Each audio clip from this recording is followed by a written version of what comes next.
تعرف ما هي الأمة التي قتلت حفيد نبيها؟ طيب وإذا قلت لك نفس هذه الأمة تخذل أصحاب الحق اليوم في غزة، فكل يوم عاشوراء وكل أرض كربلاء. كان هناك نبي صدقه قومه وسادوا باسم دينه، وكان لهذا النبي حفيدان من ابنته فاطمة وابن عمه علي. فلما اغتيل علي قبل ابنه الحسن خلافة معاوية حقنا للدماء، على ألا يورث الحكم لابنه من بعده ويعيد أمر الحكم للشورى كما كان. فإن مات معاوية حتى تولى ابنه يزيد الخلافة، وأرسل يطلب بيعة الحسين. رفض الحسين أن يبايع الخليفة الجديد وقال: والله لا أعطيكم بيدي إعطاء الذليل ولا أقر إقرار العبيد. وعلم أهل الكوفة بذلك فأرسلوا في طلب الحسين ليبايعوه وينصروه، وبالفعل جمع رسوله آلافا من الجنود.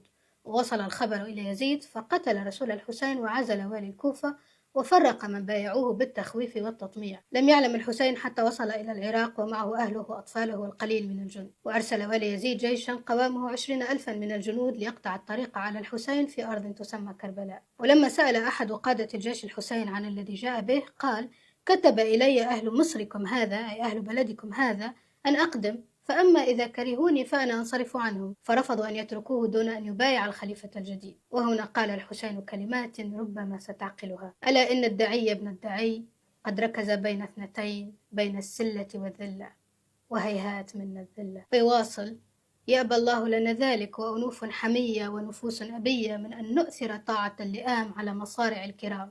ألا وإني زاحف بهذه الأسرة على قلة العدد وخذلان الناصر. وبالفعل قتل الحسين وسير برأسه على الرماح من العراق إلى الشام. هل زال عجبك الآن وأنت ترى أهل غزة يقتلون ونحن نتفرج، وقد علمت أن الحسين قتل ومعه 70 فقط من الصادقين؟ تعلمت منك ثباتي وقوة حزني وحيدا، وكم كنت يوم الطفوف وحيدا، ولم يك أشمخ منك وأنت تدوس عليك الخيول.